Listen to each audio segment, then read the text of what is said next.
नमस्कार, आप लोग उत्तराखंड देख रहे हैं। यहाँ पर मैं हूं आपके साथ प्रियव्रत। रुक कर लेते खबरों का, जहां पर उत्तराखंड के कार्यवाहक मुख्यमंत्री पुष्कर सिंह धामी विधानसभा चुनाव परिणाम आने के बाद पहली बार बुधवार को खटीमा पहुंचे, जहां पार्टी के कार्यकर्ताओं से उन्होंने मुलाकात की है। और इस दौरान पत्रकारों से रूबरू होते हुए उन्होंने पुष्कर सिंह धामी ने कहा कि मैं होली का त्योहार पर सभी को शुभकामनाएं देता हूं। होली के रंग की तरह उनके जीवन में अनेकों रंग खिले। त्यौहार है, हमारा पर्व है। मैं होली के त्यौहार पर सभी को अपनी तरफ से बहुत शुभकामनाएं देता हूं, बहुत बधाई देता हूं। होली की रंगों की तरह उनके जीवन में अनेकों रंग खिले, उनके जीवन में सभी प्रकार की खुशियां आएँ, उनके घरों में सब प्रकार की खुशियां आएँ। हमारा प्रदेश निरंतर आगे बढ़े और हिंदुस्तान का श्रेष्ठ राज्य बने। तो वहीं उत्तराखंड में विधानसभा चुनाव जीतने के बाद बीजेपी के कई नेता इस समय दिल्ली की दौड़ में लगे हुए हैं।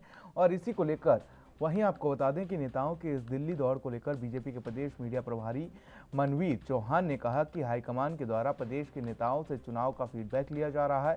साथ ही उन्होंने कहा कि प्रदेश में अगला मुख्यमंत्री कौन होगा, इसको लेकर भी तमाम कयास लगाए जा रहे हैं और मंथन किया जा रहा है और जल्द ही निर्णय लिया जाएगा।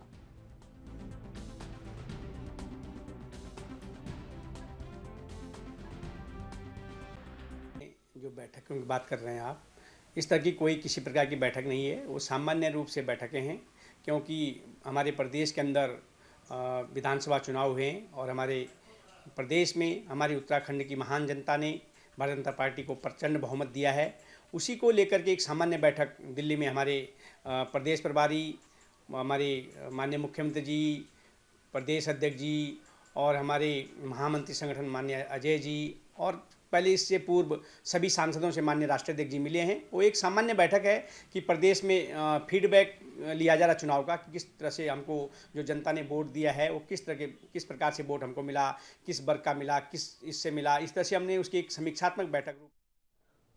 तो वहीं उत्तराखंड में कांग्रेस की हार के बाद से इस्तीफे का दौर शुरू हो गया है। कांग्रेस प्रदेश अध्यक्ष गणेश गोदियाल ने सोनिया गांधी को इस्तीफा सौंप दिया है, तो अब कार्यकारी अध्यक्षों पर इस्तीफे का दबाव बनाया जा रहा है। आपको बता दें कि राज्य बनने के बाद अब तक कांग्रेस को 5 प्रदेश अध्यक्ष मिल चुके हैं, जबकि अब पार्टी अपने छठे प्रदेश अध्यक्ष की तलाश में जुट गई है। उत्तराखंड में सह प्रभारी दीपिका पांडे के इस्तीफे के बाद से यह तय हो गया था कि जल्द ही राज्य में दूसरे कई इस्तीफे भी हो सकते हैं। तमाम संभावनाओं के बीच एक दिन पहले ही पार्टी के प्रदेश अध्यक्ष गणेश गोदियाल ने अपने पद से इस्तीफा दे दिया है। उधर हरीश रावत खेमे में माने जाने वाले गणेश गोदियाल के इस्तीफे के बाद से प्रीतम खेमे के कार्यकारी अध्यक्षों पर इस्तीफे का दबाव बढ़ने लगा है। स्थिति यह है कि पार्टी के संगठन मंत्री ने भी सभी कार्यकारी अध्यक्षों को नैतिकता के आधार पर इस्तीफा देने तक अब तक बात कही है। दरअसल राज्य में कांग्रेस की हार के बाद से प्रीतम सिंह और हरीश रावत खेमे में जबरदस्त गुटबाजी चल रही है और इस हार के लिए दोनों ही खेमे से जुड़े नेता एक दूसरे को जिम्मेदार ठहराने में जुटे हुए हैं।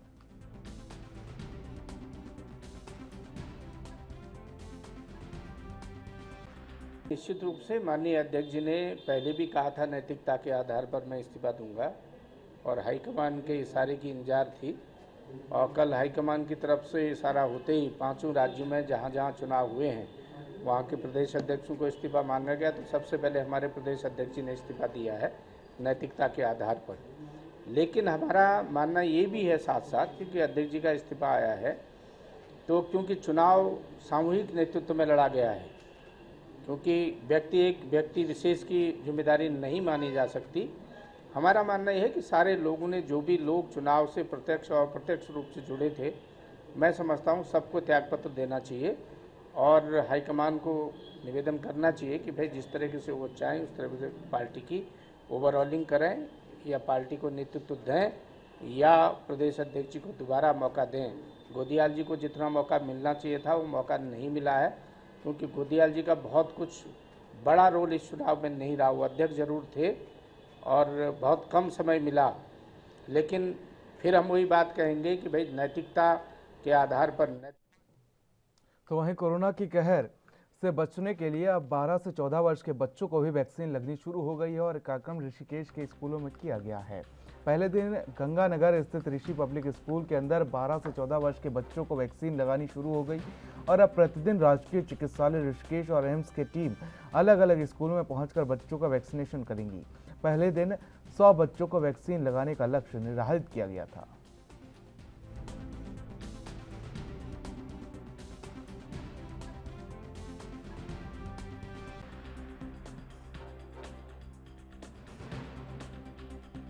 आज दिनांक 16/3/22 को कोवैक्सीन SPS गवर्नमेंट ऋषिकेश की टीम द्वारा RPH स्कूल ऋषिकेश को 12 से 14 साल के बच्चों को वैक्सीनेट किया जाता है। यहाँ नहीं, पूरे स्टेट में आज 12 से 14 साल के बच्चों को वैक्सीनेट किया जा रहा है। अभी तक सुबह 10:30 बजे से मेरी एक एम्स की टीम, एक SPS की टीम 42 बच्चों को हम लोग अभी वैक्सीनेट कर चुके हैं। आज का टारगेट 125 है। जहाँ तक तो वहीं अल्मोड़ा जिले की सल्ट विधानसभा सीट को बीजेपी का गढ़ माना जाता है और इस सीट पर स्वर्गीय सुरेंद्र सिंह जीना विधायक रहे हैं और सीट पर लगातार बीजेपी 5वीं बार इस बार जीत दर्ज की है। भले ही उत्तराखंड में नई सरकार का विस्तार की सुगबुगाहट तेज हो चुकी हो और सल्ट बीजेपी विधायक महेश जीना को मंत्रिमंडल में शामिल करने की मांग सल्ट के बीजेपी कार्यकर्ताओं ने जोर शोर से उठाई है। वहीं पूर्व क्षेत्र पंचायत सदस्य विनोद ध्यानवी सल्ट विधानसभा क्षेत्र की जनता का आभार व्यक्त करते हुए नजर आए और उन्होंने कहा कि इस सीट पर बीजेपी 5वीं बार जीत दर्ज की है और विधायक महेश जीना ने क्षेत्र में कई विकास कार्य किए हैं। उन्होंने बीजेपी प्रदेश नेतृत्व, केंद्रीय नेतृत्व से सल्ट विधानसभा के बीजेपी विधायक महेश जीना को मंत्रिमंडल में शामिल करने की मांग की है।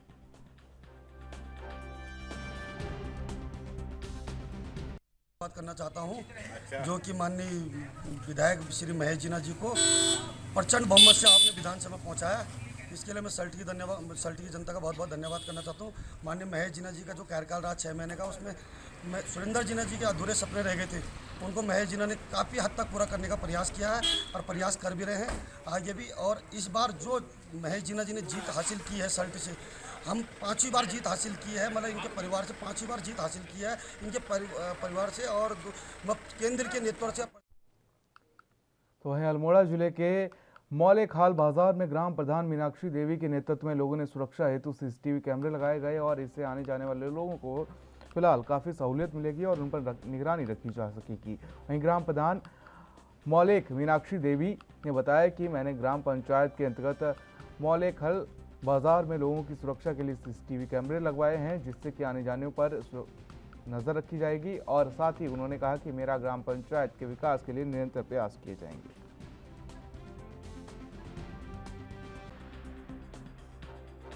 मोलेक, मैंने अपनी ग्राम सभा मोलेक की मार्केट मोलेखाल बाज़ार में लोगों की सुरक्षा के लिए CCTV लगाए गए।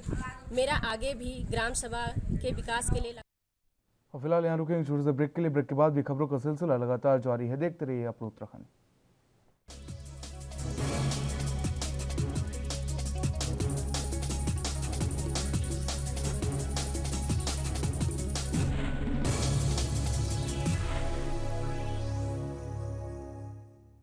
तो ब्रेक के बाद अपने उत्तराखंड में आप सभी का स्वागत है। रुक लेते हैं खबरों की ओर, जहां पर उत्तराखंड में रक्तदान और नेत्रदान के बाद अब शरीर दान करने की मुहिम भी परवान चढ़ने लगी है। लायंस क्लब ऋषिकेश देवभूमि के प्रयासों से कई जागरूक नागरिक अब मरने के बाद अपने शरीर मेडिकल इंस्टीट्यूट को दान देने के लिए निर्णय ले चुका है, जिससे चिकित्सा के क्षेत्र में मृत शरीर पर मेडिकल के छात्र ज़्यादा से ज़्यादा एक्सपेरिमेंट कर बीमारों की जान बचाने के लिए नई टेक्नोलॉजी ईजाद कर सकें। आपको बता दें कि ऋषिकेश के अशोक आर्य और उनकी पत्नी शशि आर्य समेत कई लोगों ने मरने के बाद अपने शरीर जॉलीकैंट स्थित हिमालयन इंस्टीट्यूट को दान किया है और सभी ने इस संबंध में डोनेशन फॉर्म भरकर हिमालयन इंस्टीट्यूट अस्पताल के कुलपति को सौंप दिया है। शरीर दान देने के लिए आगे आए नागरिकों के साथ जागरूकता फैलाने वाले लायंस क्लब ऋषिकेश देवभूमि के कुलपति ने आभार व्यक्त किया है और उन्होंने अन्य लोगों से भी शरीर दान के लिए आगे आने की अपील की है। 4 बॉडीज हमारे पास उनका जो लेटर आए हैं, डोनेशन फॉर्म आया है, साथ में लायंस क्लब ऋषिकेश की एक बहुत बड़ी अहम भूमिका रही है इसमें। और लायंस क्लब समय समय पे अस्पताल के साथ मिलकर के अन्य क्षेत्रों में भी काम करता है, जिसमें आई डोनेशन है या ब्लड डोनेशन है। तो लायंस क्लब ने एक मुहिम चलाई है ऋषिकेश में कि जो लोग अपनी बॉडी को दान देना चाहते हैं तो मेडिकल कॉलेज में रिसर्च के लिए मेडिकल बच्चों के काम आ जाएंगी, क्योंकि मेडिकल बच्चों को, मेडिकल कॉलेज के बच्चे होते हैं, उनको सीखना होता है, पहले बॉडी के ऊपर ही सीखते हैं। तो एक बहुत सराहनीय कदम, मैं कहूँगा बहुत बहुत साधुवाद लायंस क्लब ऋषिकेश को। और निश्चित तौर पर इस तरह की जो एक मुहिम है, इससे अन्य लोगों को भी प्रेरणा मिलेगी कि वो अपने शरीर को मेडिकल कॉलेजों में रिसर्च के लिए, मेडिकल स्टूडेंट्स के लिए अपना दान देंगे। तो एक बहुत बड़ा कदम, बहुत बड़ा दान आज हो रहा है।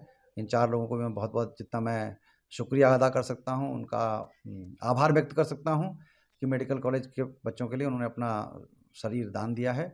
उनको मैं बहुत बहुत साधुवाद, बहुत बहुत ईश्वर से प्रार्थना करता हूँ कि भगवान उनको सुखी रखे और इस तरह की मुहिम लॉयंस क्लब समय समय पे चलाता रहे। मैंने एक्चुअली कई मेडिकल कॉलेजों में देखा, जो मेरे डॉक्टर लोग मित्र भी हैं, उनको ये एक बहुत बड़ी समस्या आती है कि हमारे यहाँ जो बच्चे रिसर्च करना चाहते हैं या सर्जन जो तैयार होते हैं, उनके लिए हमारे यहाँ बॉडियों की बहुत कमी है, जिसके कारण, क्योंकि हमारे हिंदू धर्म में एक अंत्येष्टि करना एक आवश्यक नियम है, जिसके कारण कि हमें बॉडियाँ उनको हॉस्पिटल में नहीं मिल पाती।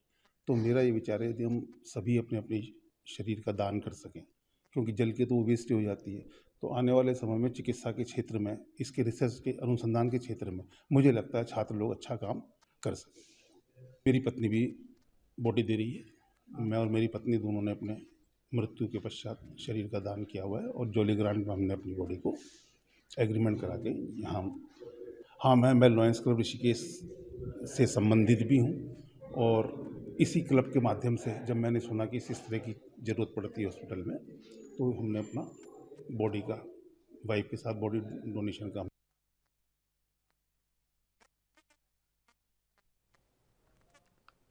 तो लालकुआ खाद्य विभाग की टीम ने होली पर्व को देखते हुए विशेष अभियान चलाते हुए लालकुआ और हल्दचोड़ क्षेत्र में औचक छापेमारी कर किराना, मिठाई समेत 1 दर्जन से अधिक प्रतिष्ठानों में जांच की और इस दौरान 4 दुकानों से गुजिया के सैंपल लिए गए, जबकि कई दुकानदारों को धारा 32 का नोटिस दिया गया। और यहाँ खाद्य विभाग के जिला अभिजीत अधिकारी संजय कुमार सिंह और खाद्य सुरक्षा अधिकारी कैलाश चंद्र टामटा के नेतृत्व में खाद्य विभाग की टीम द्वारा लालकुआ में कई प्रतिष्ठानों का औचक निरीक्षण करते हुए छापेमारी की गई।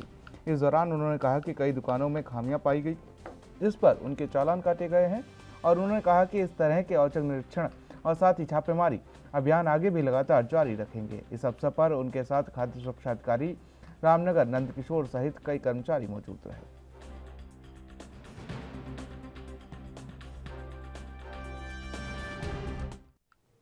तो वहीं उधम सिंह नगर के खटीमा वार्ड नंबर 6 के निवासियों के स्थानीय फ्लोर मिल के स्वामी पर खकरा नाले के अंदर अतिक्रमण कर अवैध निर्माण का आरोप लगाते हुए खटीमा एसडीएम को ज्ञापन दिया गया।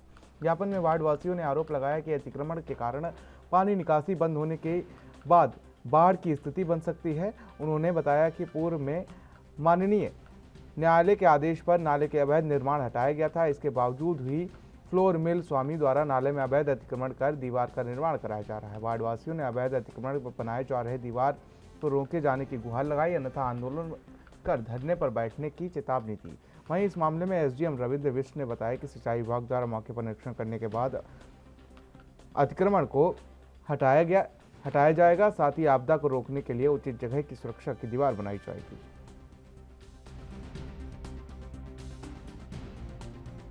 फ्लोर मिल हर्ब्स की दूसरी तरफ को फ्लोर मिल का बनाई हुई है, उसमें आपदा न्यूनीकरण डिजास्टर मिटिगेशन के अंतर्गत प्रोटेक्शन वॉल का कार्य इरिगेशन डिपार्टमेंट द्वारा चलाया जा रहा है।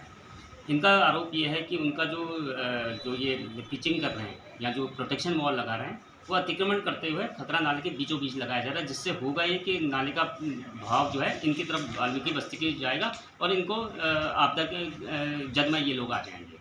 तो इस समय मैंने इरिगेशन डिपार्टमेंट से भी वार्ता हुई, उन्होंने कहा कि हम मौके का निरीक्षण करेंगे और देखेंगे कि अगर उनके द्वारा अतिक्रमण किया गया है तो उस अतिक्रमण को हटाया जाएगा और जो प्रोटेक्शन वाला अगर हमें चाहिए तो वो प्रोटेक्शन वहाँ लगेगी जहाँ से उनका रास्ता, उनका जो भूमिका है हद होगी, तो वहाँ तक उनका वो किया जाएगा। बाकी देखेंगे कि क्योंकि वाल्मीकि बस्ती भी एक इसमें काफ़ी लोग इसे। तो वहीं कश्मीरी पंडितों पर हुए अत्याचारों पर बनी बहुचर्चित फिल्म द कश्मीर फाइल्स पर वरिष्ठ बीजेपी नेता और विस्तार योजना के प्रांतीय संयोजक मनोज पाठक ने विधानसभा क्षेत्र के युवाओं से अपील करते हुए कहा कि हर राष्ट्रभर और सनातन धर्म को मानने वालों की मूवी देखनी चाहिए। उन्होंने कहा कि राष्ट्रीय चरित्र जागरूकता अभियान के तहत उनके द्वारा कालाडूंगी विधानसभा क्षेत्र के युवाओं को आगामी 22 तारीख को द कश्मीर फाइल्स मूवी निःशुल्क दिखाई जाएगी। इसके लिए हल्द्वानी के 2 बड़े थिएटर बुक कर लिए गए हैं और उन्होंने प्रदेश में द कश्मीर फाइल्स मूवी के टैक्स फ्री करने के कार्यवाहक मुख्यमंत्री पुष्कर सिंह धामी को धन्यवाद भी किया है।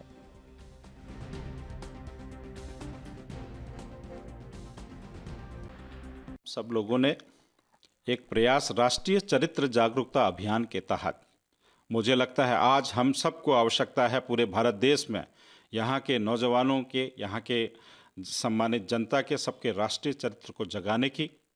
यूक्रेन में देखते हैं हम जनता की भावना, उनका राष्ट्र प्रेम जिस तरह जाग रहा है, आज आवश्यकता हमारे इस परिवेश।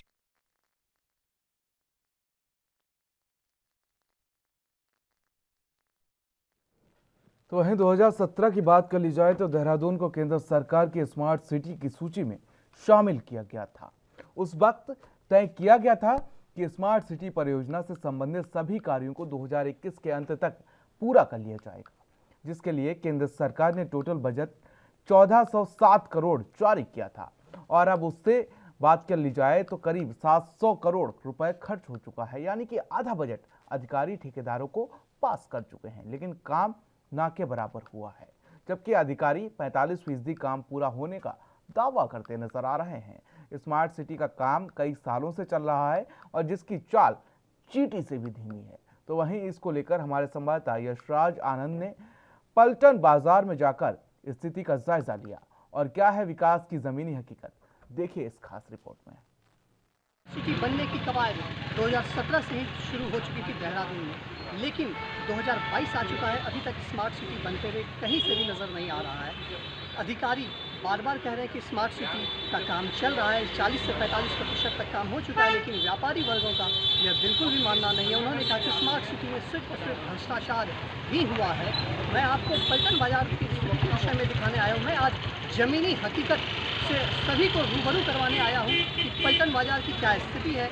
आइए आप देखें। मैं आपको सबसे पहले दिखाना चाह रहा हूँ कि इलेक्ट्रिक वायर जो जमीन के ऊपर पिलर पर इलेक्ट्रिक वायर लटक रही है। मैं आपको बताना चाह रहा हूँ कि पलटन बाजार में स्मार्ट सिटी के तहत यह कहा गया था कि जितनी भी इलेक्ट्रिक वायर पलटन बाजार में लटक रही है उसे भूमिगत कर दिया जाएगा, लेकिन अभी भी कहीं ऐसा होते हुए नज़र नहीं आ रहा है। ज़मीन के नीचे तो छोड़ दीजिए, इलेक्ट्रिक वायर जिस तरीके से लटक रहे थे अभी भी उसी तरीके से लटक रहे हैं। बिल्कुल दूसरी बात मैं आपको दिखा रहा हूँ कि सड़क की स्थिति, यदि आप देखें सड़क की स्थिति तो सड़क की स्थिति पूरी तरह जर्जर हो चुकी है। मैं अपने सहयोगी से कह रहा हूँ सड़क की स्थिति को वो दिखाएं, लोगों को यह जर्जर स्थिति को दिखाएं। किस तरीके से स्मार्ट सिटी के नाम पर अधिकारियों का तो कहना है काम हो रहा है, लेकिन कहीं यह लगता नहीं है कि घपले घोटाले, सिर्फ लग रहा है कि घपले घोटाले हो रहे हैं। बिल्कुल साथ ही साथ मैं यह भी कहना चाह रहा हूँ कि दुकानों के चारों ओर, दुकानों के बगल में जो एक पार्ट बैठाया गया था, बिल्कुल उसे सिर्फ तोड़ दिया गया है, लेकिन उस पर काम अभी तक कुछ चल नहीं रहा है। सिर्फ देखें, सिर्फ वहाँ पर काठ का लगा दिया गया है और दुकान नालियों को तो बना दिया गया है, लेकिन नाली के पार्ट अभी भी देखें बाहर रखे हुए हैं। तो बिल्कुल इससे तो स्थिति यही लगती है कि पलटन बाजार की स्थिति बिल्कुल और भी बद से बदतर होते जा रही है। मैं सहयोगी से कहना चाह रहा हूँ कि वो कैमरामैन कि वो दिखाएं नाला की स्थिति को। अभी जो नाला बन रहे हैं, अब इस तरफ आई वो पार्ट की स्थिति को भी दिखाएं। किस तरीके से पार्ट सिर्फ बना करके छोड़ दिया गया है। यहाँ पर व्यापारी वर्ग का कहना है कि अक्सर एक्सीडेंट, दुर्घटना हो जाया करती है, जिससे महिला और बच्चे ज़्यादा जख्मी होते हैं। तो यह रही हमारी पलटन बाजार की स्थिति। पलटन बाजार के विषय में मैं आपको कहना चाह रहा हूँ कि पलटन बाजार जो है, इसे स्मार्ट, ये जो एरिया है, इसे पलटन बाजार एरिया को, ये मुख्य देहरादून का सबसे मुख्य बाजार है और देहरादून के इस बाजार को सूरत और दिल्ली के चांदनी चौक जैसा बनाने की बात कही जा रही थी, लेकिन देखने से तो यह नहीं लग रहा है कि इसे दिल्ली के तर्ज पर या सूरत के तर्ज पर बनाया जा सकता है। तो ये देखिए आपने नगर निगम की हकीकत और देखा कि आखिर किस तरीके से ज़मीनी हकीकत को लेकर तमाम चीज़ें सामने आई हैं। बातें तो बहुत होती हैं, लेकिन जब उन्हें ज़मीन पर बात आती है तो हकीकत सबके सामने है। और ये देखा आपने हमारी इस खास रिपोर्ट में। फिलहाल यहाँ रुकेंगे छोटे से ब्रेक के लिए और खबरों का सिलसिला लगातार जारी है।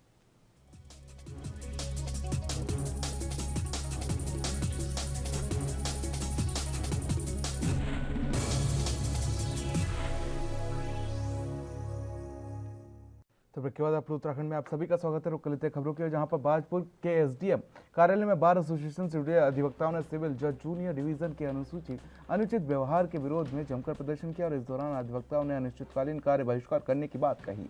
बता दें कि बाजपुर के एसडीएम कार्यालय में बार एसोसिएशन के अध्यक्ष शिवराज सिंह राणा के नेतृत्व में अधिवक्ता एकत्रित हुए और जहाँ पर अधिवक्ताओं ने बाजपुर के सिविल जज जूनियर डिवीजन के अधिवक्ताओं के प्रति अशोभनीय व्यवहार होने की बात कही और इस दौरान अधिवक्ताओं ने सिविल जज जूनियर डिवीजन के खिलाफ जमकर प्रदर्शन किया और नारेबाजी की। इस दौरान अधिवक्ताओं ने अनिश्चितकालीन हड़ताल शुरू कर दी और बाजपुर बार एसोसिएशन के अध्यक्ष शिवराज सिंह राणा ने कहा कि सिविल जज जूनियर डिवीजन का व्यवहार अधिवक्ताओं के प्रति अपमानित करने वाला है, जो आए दिन अधिवक्ताओं को न्यायालय में अपमानित करने का काम करती हैं, जिसके चलते अधिवक्ताओं को हड़ताल पर जाने को मजबूर होना पड़ा है।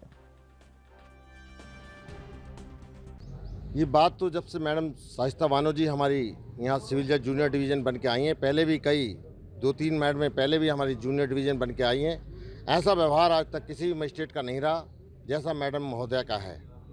कई बार वकीलों को अपमानित करने का मामला हम सिविल जज जूनियर डिवीज़न महोदया के समक्ष उठा चुके हैं, कई बार भी इनसे वार्ता हो चुकी है, लेकिन इनके आचरण में कोई फ़र्क नहीं आया।